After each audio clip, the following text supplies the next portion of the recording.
Senator, thank you so much for joining us. We're in your neighbourhood today. We are. It didn't take me long to get to work today, Natalie, but the 4 degrees made sure I did it quickly. Yes, indeed. Welcome everybody to border town, but specifically to the best side of the border, the Victorian side. Now, Senator, as Shadow Minister for Infrastructure, Transport, Regional Development, your portfolio goes through a lot of the issues that we have been uncovering at this Bush Summit series. So we're really keen to hear your thoughts on and ideas on, what we can do for regional Australia going forward. I want to turn to the housing crisis first of all. Obviously, hot topic everywhere we go. National Cabinet meeting yesterday, and with that announcement of another 1.2 million homes over 5 years. What's your response to what's come out of that?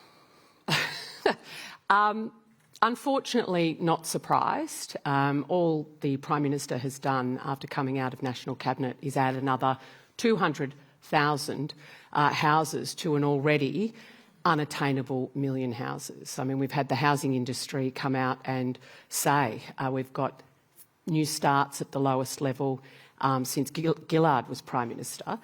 And there is no way we can get 1 million houses built in this time frame. So it's a great headline. He can stand there with his Labor premiers and they can all nod and shake hands. I have, unfortunately, little hope that those houses will get built. And it doesn't matter whether it's here in Wodonga, whether it's in Witchyproo, Echuca, wherever I go across regional Victoria. The housing crisis isn't just in Melbourne. We're the most urbanised country in the world. 80% of our population lives in 3 places, Melbourne, Sydney and Brisbane. We've got a great story to tell out in the regions. We've got high-paid careers now that are globally focused and super exciting, and great educational facilities as well. So I think part of the solution is making sure that we support the regions in their housing supply issues. And when I talk to local councils, that is about trunk infrastructure such as sewerage, such as the things we used to think state governments did. But over recent years, they've really pulled back from investing in those sort of things. And our smaller regional councils don't have the funds to actually set up that trunk infrastructure. So there are some real issues in how to get that supply side of the equation increased. But I think dumping another 1.5 million people into Melbourne, Sydney and Brisbane, as the federal government's planning to do over the next few years, isn't part of the solution. And there just doesn't seem to be a plan from either the federal government or the state government here in Victoria for the regions and how to really grow the regions sustainably. We want strong regions, we want prosperous regions, but we also want them to be sustainable. And that means investment over time with a plan and working with regions, not against them. So what does that look like to you in terms of what levers should governments be actually activating to get those houses where they need to be in regional areas? Well, when I talk to local councils, it is actually about affording the trunk infrastructure that actually can open up new properties. So they've all got land ready to go. The building constrictions around construction companies, etc., isn't as tight in the regions as it is in the cities. That there's a lot more sort of capacity in regional communities for the build, but there doesn't seem to be the investment in curvature and the things that used to be available from a state government perspective, and it doesn't matter whether it's WA or here. They've withdrawn from that. They're expecting the developers to do it, and the developers are going to prefer developing land on the edge of Melbourne than out here in the regions, and that's been one of the real issues. In terms of growing the regions, if that was sort of another aspect of your question, I think we need a population policy that includes regional Australia. I was the Regionalisation Minister in the last government and took that role very seriously and was working with Treasurer Frydenberg at the time for a population policy over coming decades that didn't just tip people into capital cities, that actually sought to grow regions like this to be in excess of hundreds of thousands of people. I mean, if you go to Europe or the States, you've got capitals out in regional communities that are massive cities, and I don't see why we can't aspire to the same thing as long as government is working hand in glove with that community for the infrastructure that they need to make that a sustainable place to live. We'll come back to that because that is definitely something I want to discuss. But just briefly, still staying on the housing issue, the Housing Australia Future Fund bill is obviously just returning to Parliament. Coalition's still not supporting that one. This bill is, aimed at developing that social affordable housing. We know rural regional areas are among some of the most disadvantaged that really need that type of housing built. Why not support it? Well, Natalie, if it had have been implemented in the last 12 months, it wouldn't have built one house because the fund wouldn't have raised any money. It also is going to cost, in interest rates alone, over $300 million every single year just to pay for the lending cost of the money. So we don't think this is a sustainable solution to deal with the housing crisis at all. We are backing increasing supply, making sure state governments, local governments have the tools and funding available to actually open up the supply side. And some of the conversations that inner urban communities are having about higher density decisions, and we know that there's local councils who are run by the Greens there who are actually voting against medium density housing solutions in those suburbs. So everybody has to stop talking the rhetoric and actually start doing something, because we've been talking about a housing crisis for a long, long time, and unless we put real money on the table to solve the actual problems, which, and I'm looking at my local MPs and councillors here who will actually tell me, the major issues is they can't get the trunk infrastructure. So that you can't build a house if we've got no sewerage, no electricity. It's kind of that simple, and nor should we expect to. And so as state governments have withdrawn from that over time, there obviously has been less housing being opened up. Just touching back on that decentralisation or regionalisation issue. I prefer regionalisation than decentralisation. Why the switch in name there? Well, again, that was one of the things. I was going to be the decentralisation minister, and I thought that was a little narrow. Like, I have a really a real belief in regional communities and regional people. We're overrepresented in our sporting teams. We're overrepresented as CEOs of ASX top 100s because there's something about living, growing up and working in our communities that gives you something a little bit special that you can translate into a global environment. So I think regionalisation is actually about growing the regions and not looking at regional issues from a deficit mentality, which is often how governments of all persuasions choose to categorise us and put us in those sort of boxes. But where does the wealth come from? Comes from the regions. Where does the brains come from? Come from the regions. And we do a lot more with a lot less every single time. So I guess, people sort of, the National Party, it's like we're still around 120 years later because there is still a great inequity in this country, and that is that the citizen in the regions is not afforded the same opportunity or services from state and federal governments as the citizen in urban areas.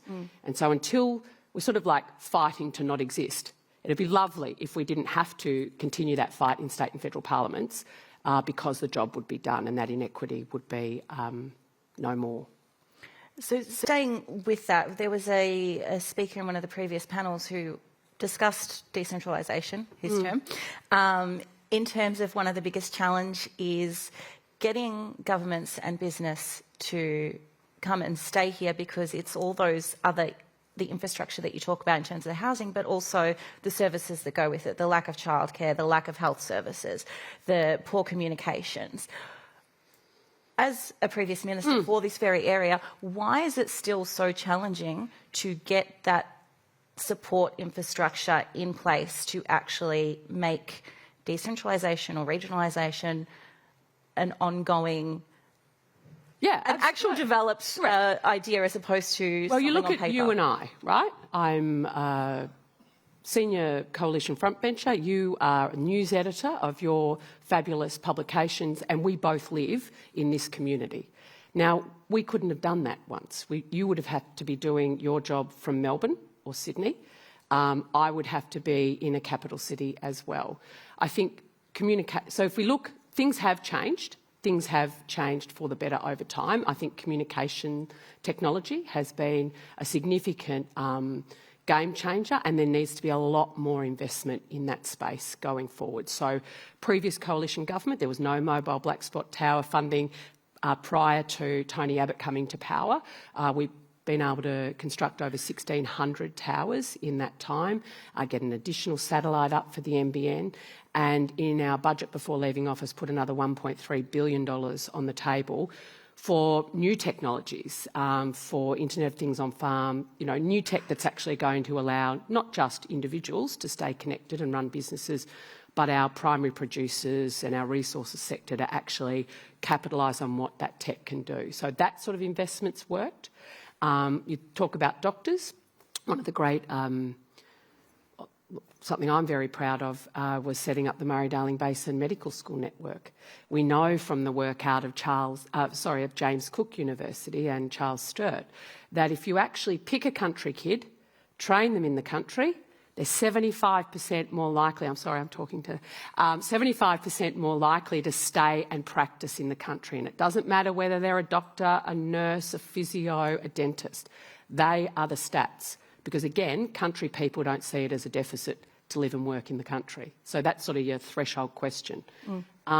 So we're able to set up a whole lot of medical places and training out here and picking country kids. Now, over the period of time it takes to train doctors, which is a long time, our figures were saying we're going to get another 3,000 GPs practising in regional communities as a result of that decision. That took years to do. Fiona Nash started it. I was lucky enough to finish it. So things have been going in the right direction over time, but there is still a lot more to be done. One of the things that I'm probably very disappointed about Catherine King's decision-making having come to the portfolio is ripping $2 billion out of regional development fund that I'd set up and got the money, had a big fight and got the money for, which was to actually invest in regions to fill those gaps that exactly you're talking about, to invest in economic opportunities and social opportunities to really catalytically make certain regional capitals jump to that next level, because you need to have the ambition to grow as a region. Not everybody wants to get bigger, but if you do want to get bigger, then you're going to need government support to actually assist that next jump start. And I'd put money on the table to actually get that started. And I think one of the greatest disappointments, I think, from this federal government is the withdrawal of funding since coming to power out of our roads, our infrastructure programs and our regional development programs into regional Australia right across the board. They talk a good talk, but having been there, you are not worth your weight as a minister if you can say all the flowery words on stages like this, down the barrel of every single camera, if you can't go into the ERC and get the money out of the Treasurer to make those words a reality. That is the tough work of government. And unfortunately, and I wish it was different because I care what happens out here, this government is all talk and for the regions has not delivered anything. I want to just quickly touch on a couple of other issues before we run out of time. The roads, regional... Put up your hands, the roads. Obviously, it's been an ongoing issue throughout the day that we've been discussing, but what needs to happen to actually change the way these roads are funded? Because some people have pointed to that it's an inequity in how that cash is actually divvied up. It is appalling. What we are seeing now on rural roads right across regional Victoria, and there's a lot of nods out there, and I know there's people from the Western District in this room, there's people from the Mallee and people from locally. Doesn't matter where you go in rural and regional Victoria and beyond, the lack of maintenance on our local roads over a long period of time has come home to roost, is my view, and that is a responsibility of state governments. Our small rural councils have tens of thousands of kilometres of road that they are responsible to maintain, and without programs like Roads to Recovery out of federal governments and significant support from state governments, they can't actually maintain those roads. So that's been withdrawn. And I heard that the Minister, Allan, stood up and said there hadn't been any cuts to road funding. Well, that's not my experience when I look at the Victorian budget. It's not my experience when I look at the federal budget. The duplication of the Western Highway, cut in the October federal budget. Locally here we've had projects, the Shepparton Bypass, which was going to be really catalytic for that regional community, particularly as it's such a huge transport hub. That's been cut by the federal government. So first thing is to actually get the money and then having mechanisms with which to spend it appropriately on local priorities, because roads aren't just about shifting our fabulous produce from farm to port. They're also about us going about our daily lives, and they're also about keeping people in our own community and who are travelling through safe. So it's about efficiency and safety. And I think the withdrawal of significant funding and decision-making around that, which has happened, and I'm happy to go to the details any time, that's where the first thing needs to happen. You need to get the money on the table. $2 billion was cut from our infrastructure budget in this state alone by the federal government, let alone Daniel Andrews' lack of funding of anything past Werribee. Well, Senator, I hate to stop the conversation there. I know, I haven't seen you for ages. Plenty more to discuss, but we are out of time, unfortunately. Thank you very much for making the time to join us today. Great, and thanks for coming.